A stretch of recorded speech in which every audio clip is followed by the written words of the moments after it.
The psychedelic revolution is here. If you want to integrate your visionary experiences into your purpose, get clear on your entrepreneurial path, and help people while you do what you love, then this podcast is for you. Welcome to The Psychedelic Entrepreneur, medicine for these times. I'm your host, Beth Weinstein. I'm a spiritual business coach, 3-time entrepreneur, and a lifelong student of psychedelics and sacred plant medicines. You carry your own unique medicine, and your medicine is what we need for these times. This podcast will help you to share your medicine so you can create transformation in the world. Listen in on conversations with psychedelic leaders, changemakers, and conscious entrepreneurs who are living proof that a better world is possible when you follow your heart and live in alignment with your soul. Hey there. Welcome back. I'm so excited to be coming to you from my Airbnb in Mexico right now to do a celebratory episode celebrating 100 episodes of this podcast and celebrating 33 years of psychedelic work and psychedelics, as well as over 100 ayahuasca ceremonies. I'm really not sure if these should be celebrated, but I thought it would really make a nice title of this episode. So before I get into what I've learned over doing 100 episodes and 33 years of psychedelics, I would really like to ask you to leave a review. It would help us reach more people, create more transformation on planet Earth, and get this message of psychedelic healing out to more people where it is so necessary now more than ever. Thank you so much for your support. So, my podcast producer mentioned, hey, you're about to do 100 episodes. Do you want to do something special? And I hadn't thought of it. So, of course, I'm like, yeah, let's go over what I've learned in doing 100 episodes. And honestly, the other day I added it up. I think I've interviewed, I think it's like over 200 leaders in the psychedelic space between my podcast and my Psychedelics and Purpose Summit that I've run 4 years in a row. And then additionally, I actually started trying my best to add up how many ayahuasca ceremonies I've probably had over the past 10 years that I've been working with ayahuasca. And then additionally, my first psychedelic trip was when I was 14 years old, and that was over 30 years ago. I know I look young for my age, right? So I had kind of added it up as loosely as I could, or as best as I could. And I think I've drank ayahuasca. Well, the number of times I've drank is one thing, but the number of ceremonies is another, because of course I've drank a lot of cups at ceremonies. But it's definitely over 100. That I know. It's probably not 200. So it's somewhere between 100 and 200. It's probably around like 120 or 30 is my guess. Because when I go to the jungle and do dietas, I also work with ayahuasca by myself in between ceremonies, which is kind of my own little ceremony. It's like a way to connect with the medicine by yourself in your tambo. Anyways, but let's get into this. So what I've learned over 100 episodes. So I'll just start back with my very first psychedelic experience, because it's been very interesting. I've been doing a lot of really deep work looking into my past and my childhood and a lot of my deeper places that I still haven't gotten to, even with all this work. And this has been coming up a lot lately, is to really think back on, when I was 14 years old and this random guy gave me a hit of acid and I really didn't quite understand what it would do. I mean, I knew a little bit, but not much more than that. Did I know that here I would be in the middle of March 2023 as a person with a podcast about psychedelics, helping my amazing clients start and grow their psychedelic businesses? No, I didn't know this. The one thing I will say that I did know at a fairly young age, I knew that there'd be a day where psychedelics were widely available and legal in our lifetime. I used to say this. It was after I started working with mushrooms, which was also in my teenage years. That was when I said something about marijuana is going to be legal and mushrooms, because it just made sense. Especially when you're that young and you don't really know that much. but you're working with these powerful medicines and having your first ever experiences of really feeling this connection to the plants and to the earth and to the spirits, which of course at the time I didn't really know, like, wow, this plant has a spirit. I just knew I was able to feel, I forgot the actual name, Biophilia. I think that's the official name, but feel plants, like feel what it's like to have a relationship with them. I should really look that up, by the way. And I remember thinking to myself, how is this illegal? Why? I mean, yeah, it makes you see things and get kind of goofy and maybe go into some dark places, but like, how is this considered bad? It's a mushroom. And, even marijuana, which I actually don't really work with cannabis now, believe it or not. But even then, it just didn't make sense that there would be a reason why someone didn't want us to have these experiences. Then I got older and started working with, synthetics, which, I started with LSD. I became kind of a rave kid in my teenage years and started doing, because back then it was doing MDMA and lots of other drugs, pretty much all the drugs I've tried, almost all. And, when I got to the point later in life where I revisited these substances from a spiritual perspective, from a personal growth perspective, from this healing perspective of intentional work, things changed. I will say, it was interesting. I was a huge partier, and I was partying a lot the summer of 2001. And I was living in New York City. And then I actually went to an incredible, one of my favorite parties ever, 2 days before 9/11. It was on a Sunday night. And it was very interesting. I had this moment where it was on a boat. There used to be this amazing boat party in New York City with great DJs. And then they were on Sunday nights, and it was like 7 p.m. to 11 p.m. Like, it was a kind of a short thing, which was really nice, especially because I had a job. And we were looking at the lower Manhattan skyline while definitely not sober. I don't remember what I was on, but definitely something, and alcohol, because I remember it was an open bar party. And that was part of the draw. You got open bar for the first hour, so everybody would just get really drunk and then take some drugs and dance all night on a boat. Amazing, right? And then 2 days later, I, witnessed 9/11 happening while working in Midtown Manhattan. And of course, that was highly traumatizing for various reasons. And after that experience, I actually took a break. I took a break from, a lot of people I knew did, because I think we were all just in shock. There was also a change in, the world and like the feeling for a while. So I really didn't party for at least a few years. I don't remember how long, but it was kind of like I just took a break. I got deeper into my spiritual work. I was already, on a spiritual path, but I kind of dove into this other work of, the Buddhist work and meditation, and started making these connections between that path and this other path that I've been on. It was like one path was working with all these medicines and psychedelics and the party world. And then the other was this, spiritual world of quieting the mind and doing a lot of self-growth and self-inquiry. And I started I'd always been an athlete. So I was also getting really into running, and I'd always exercised, but I got into endurance running, long distance running. And I started paying attention to realize that the feeling I had while running was the same feeling I had during meditation, and it was the same as a lot of these drugs that I was doing in the past. And that's where things just started coming together and making sense. This was not instantaneously. This was over a few years.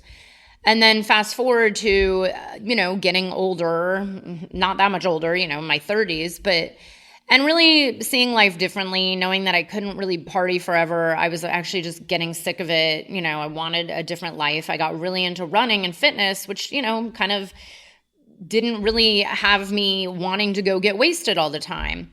And that's where there was an exponential spiritual growth, which eventually brought me to this path of working with intentional psilocybin and ayahuasca. And I remember I was not looking for ayahuasca. I had heard about it a little. I had actually only heard like negative things, that it was really dark and you see all these crazy visions. And I was like, I don't know about that. That doesn't sound, and I heard, yeah, you throw up. This sounded terrible. But then I had heard someone, long story short, a friend of mine had mentioned it to me and said, yeah, there's this place and there's a person I recommend when he comes around. And I was like, okay, I don't know. It kind of just landed in my lap. It was something I wasn't looking for. And that, of course, I went in with the intention of doing it once and only once and never again. And I really thought I would never touch it again. I thought it was going to be a once in my life experience. And then I had the most powerful experience I've ever had to this day, even over 100 ceremonies later.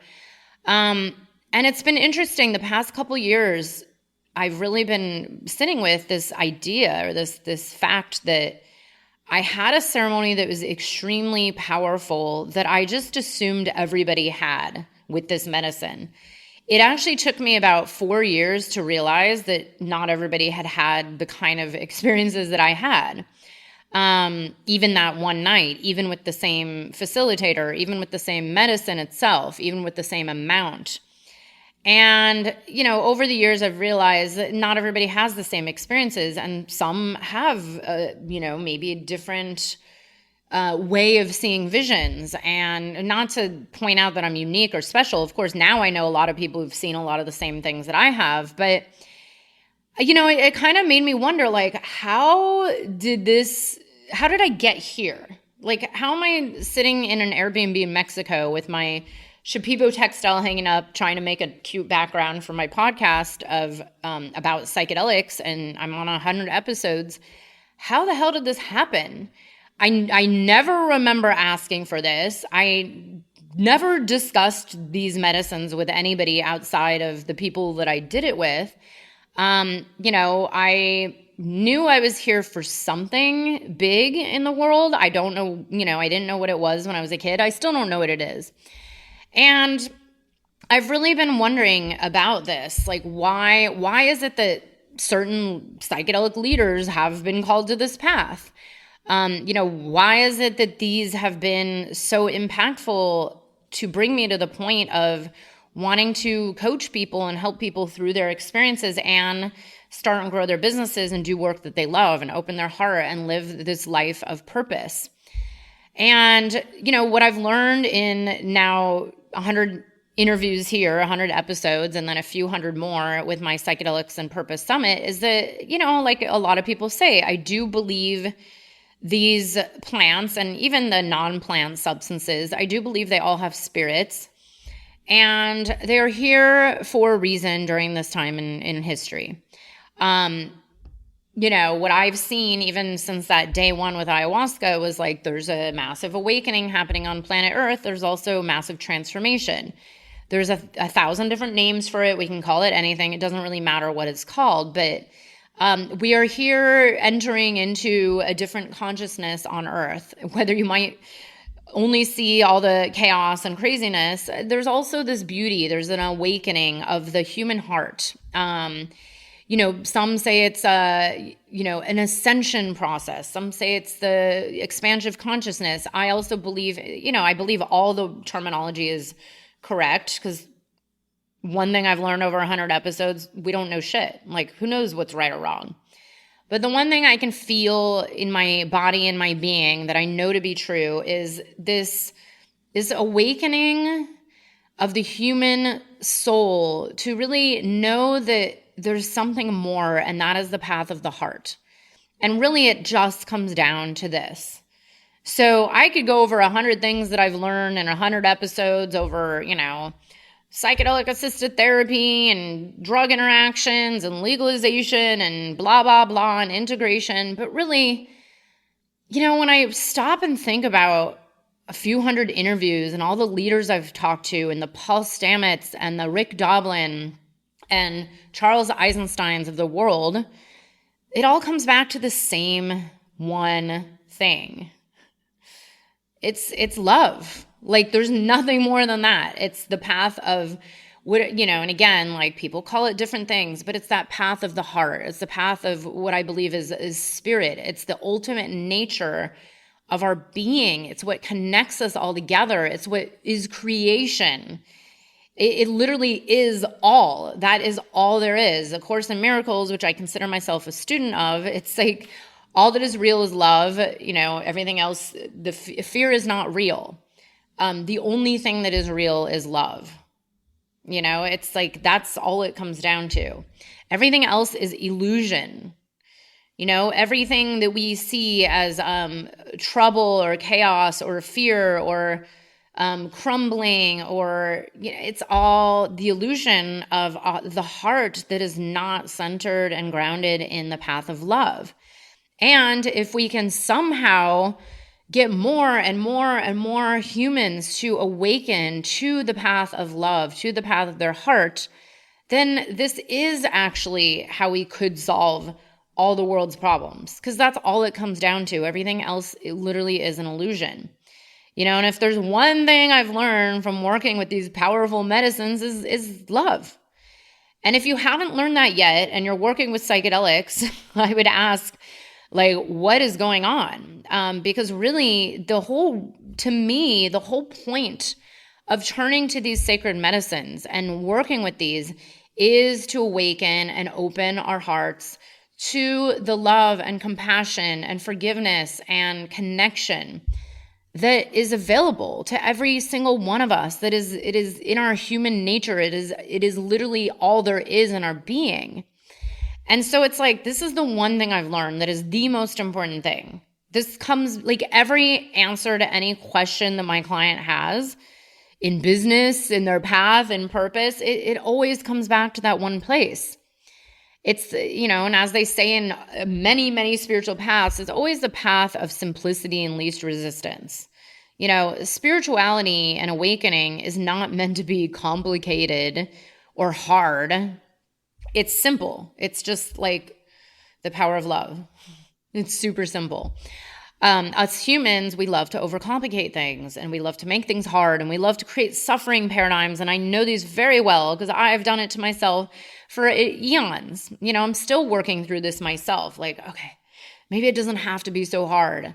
Maybe I can always bring it back to love. When bad things, I have been through the ringer the last 3 months with so many aspects of my life. Every area of my life has had some absolute chaos in it. And, it's definitely been challenging. But every time I sit in the challenge, I always try to bring it back to, okay, what is the essence beneath all of this? And it's there's love. There's love, or there's a cry for love. That's usually, when there's, and Course in Miracles says this too. When you observe, maybe someone says something when I get a hater on the internet, right? I got a hater the other day.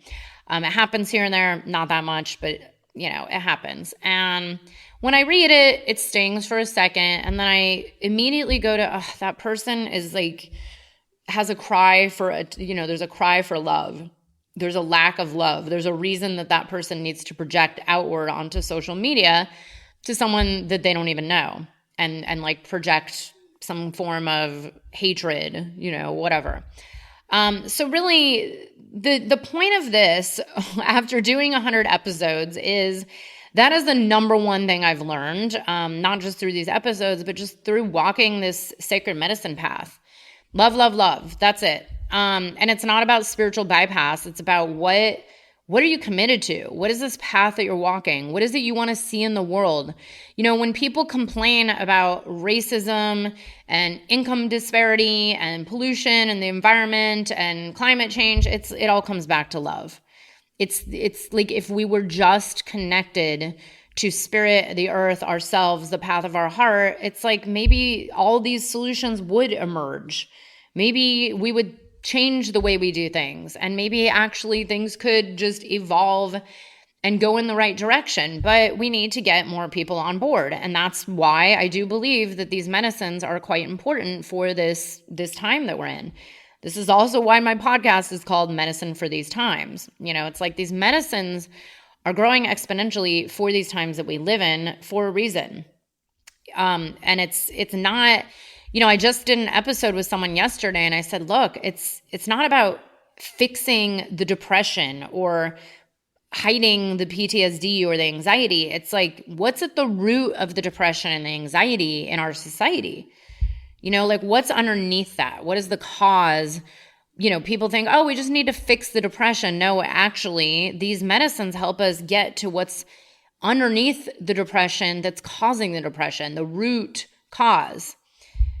It's the ultimate healing is not masking something with medicines or ketamine or alcohol or antidepressants or anything, or even psilocybin or ayahuasca. It's about really doing the work to get to the layers underneath and bring them up and have them be seen with love and compassion. And yeah, it's freaking challenging sometimes. But this is the work that I believe that we're all called to do. And that's, I believe, the solution to the world's problems. The other thing, as I mentioned, that I have learned over the years is that we also don't know anything. Like we're all small little babies in the grand scheme of being a human on planet Earth, especially in this psychedelic field or this psychedelic ecosystem, as people call it. We don't know anything. We're still like literally newborns. We're all trying to figure it out. No one's got it. No one knows what to do. And remember that everybody who's trying to shape this industry and take it into hopefully the right direction, remember they're all just human beings trying their best. I mean, yeah, maybe some are greedier than others, and maybe some don't have the right, the value systems that align with you. That's called being a human. I do not believe, I don't know, maybe in thousands of years, but right now on this time on Earth, I don't believe we are here to force each other to believe one thing. It's like we actually have to just have compassion for the fact that there's going to be a variety of human beings co-creating the psychedelic space together. And that might mean people that have totally different values than you. And guess what? That's actually okay. We all have a choice to choose the path of love or the path of division. The path of polarization or the path of unity. And, like many indigenous elders that I've worked with, they don't distinguish between, white man versus native man. They're just all about unity, like for the greater good, for the earth, like the prayers are heard by spirit regardless of what you believe in. You could be the biggest anti-vaxxer on the planet and, maybe some people hate you and all that, but like God still loves you and hears your prayers. So who are we to judge? Who are we to divide? Who are we to say what's right or wrong? Because honestly, no one knows. Like literally no human being knows. There is no one way. And I do believe we're all trying to figure our way through this, as they say, the birth canal.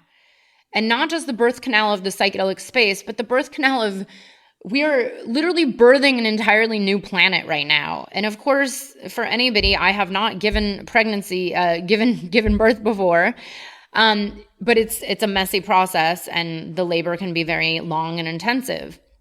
And we really have to have compassion for each other on this journey, especially in this psychedelic space that can be so heated with different opinions and different, this is the way, or this is the only way, or this is the right way, or that's bad and this is good. And, it's like, who's to say what's right or wrong? I highly recommend going and doing a search under your favorite search engine for the Chinese parable, at least this is how I know it, of the oh my God, what is it? The horse. The man with the horse. Do you know what I'm talking about? Where it's like his son comes and he has a horse and then something happens and, and it's the Chinese farmer parable, I think is what it is. And then he says, who's to say what's right or wrong? Who's to say what's right or wrong? Who's to say what's right or wrong? And I actually say that all the time. It's like, who's to say what's right or wrong with anything? You might not like who is your elected official, or you might not agree with, how something is going in the psychedelic space, or you might not like, your friend that believes this totally different thing than you. But who's to say what's right or wrong? We do not know. There's no one person in charge of planet Earth, other than I believe Spirit and Earth herself, So who are we to project our ego onto this process? So these are the only like real two important things I've learned over 100 episodes is like the most simple things. We're babies, we have to give ourselves compassion, and it all comes back to love. The rest, I could talk for hours and hours about all the little things I've learned about integration and growing a business and putting yourself out there and all the things I've learned with working with all my clients who are starting and growing psychedelic businesses. But you know what? I do that all the time. I have many episodes discussing psychedelic integration coaching, psychedelic businesses. I have a free training on my website.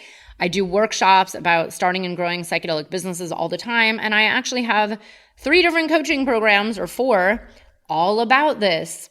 So I really wanted to bring it back to what's the most important thing here.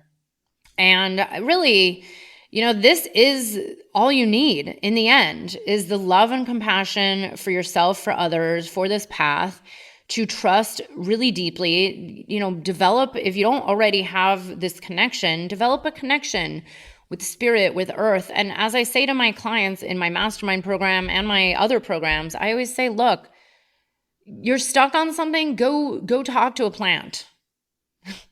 Go ask for guidance, talk to your spirit guides. All the answers are truly inside. And yeah, I'm just here to help you move through this, not feel alone, like have the right support, bring it into the 3D and make it work. But in the end, it's like, it's all about going inside that path of our hearts, that path of love and what's calling you, what's pulling you in that direction. And this is the message I have, hopefully for any other psychedelic leaders or people stepping into the psychedelic space. It's really like, let's all just try to remember what's actually most important here. And that's the number one of like, why, when I look at why the hell was I brought onto this path? Here I am, digital nomading for a few months, recording a 100-episode podcast in Mexico, talking about psychedelics. I didn't know I was going to be here 15, 20, 30 years ago, or even 10 years ago. Or even when I started as a business coach, I did not know this is the path I would be going on. But, when I look back on that journey, it's like, well, I have always been really committed to the path of the heart. Since I was a kid, I could feel it as a little kid. For those of you who've attended any of my workshops, I've talked about this before, where I knew at a very young age, we were like not just here to move through life by going through the motions and doing what we're told, but being miserable just to get by, just to buy a house, and just to retire and die. It didn't make sense. And I knew there had to be something more to being a human being. I knew, and I could feel it, and that was my heart. I could feel the desires. I could feel the pull. I could feel what lit me up. And that is all I want for all human beings. This is not just available to certain people. I was totally flat broke multiple times in my life, and I somehow still made it through and got to where I am today. So it is actually available to everybody, and you don't need anything other than your heart and your soul. That's the beauty and the blessing of the world that we're in today. All it takes is you and your willingness and your effort to try and take one little step at a time.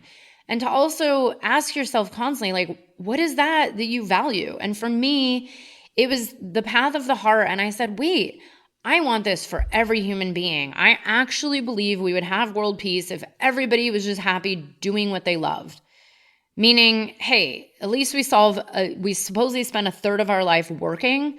So why can't we actually feel fulfilled and happy and connected in our work for at least, taking care of that 1/3 part of our life?